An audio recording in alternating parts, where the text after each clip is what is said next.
Welcome on into AZ Audibles. I'm Sandy Charles. Now we know that these are tough times on everyone, but thankful for Zoom. I'm joined by Eric Sorensen and Devin Henry.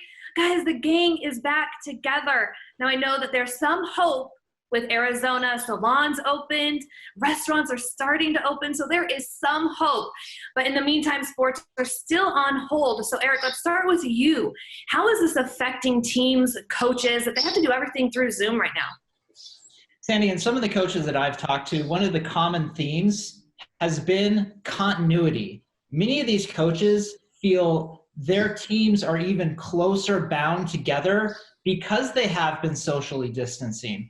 It's got to be a huge responsibility for these teenagers from a mental standpoint to have to deal with not only not being able to see their friends, not being able to lift weights, not being able to hang out at school, but also having to worry about doing their homework. That is a lot for a teenager to handle. But like I said, in the coaches that I've talked to, they've stressed how proud they are of the resiliency of a lot of their players working through this pandemic. And I think one of the biggest things right now for even coaches and athletes alike is that mental sharpness. How do you stay mentally sharp when you don't necessarily have that someone throwing a football at you, whether you're offense or defense, going one-on-one with someone your size, as a DB, as a defensive lineman, as an offensive lineman. And another thing that I've been kind of worrying about is coaches who are either new first year, or I think we still have some coaching vacancies still in Arizona across the state. And so for them, what does coaching look like right now when they don't know exactly what the offense is supposed to look like, what the defense is supposed to look like? And I believe we even have a couple of teams who are going to be starting their first varsity season as well.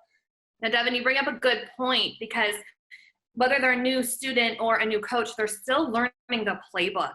And there's one thing to be able to read it in front of you, but actually get out there on the grass and feel everything and feel the movements and know where to line up.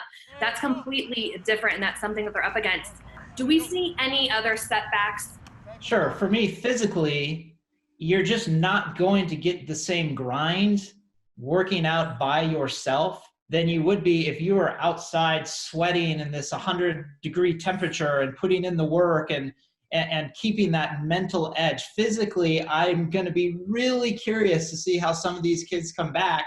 You know, the proof is in the pudding once we eventually get back to the old normal in high school football.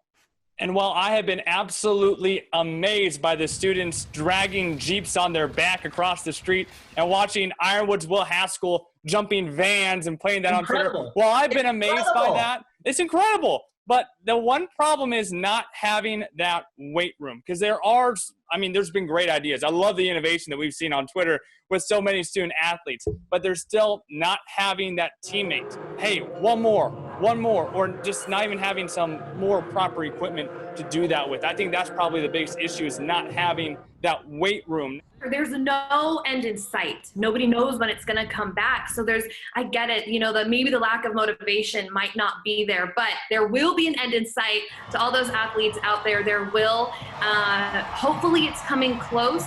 For more AZ Audibles, head to sports360az.com, and we'll see you next time.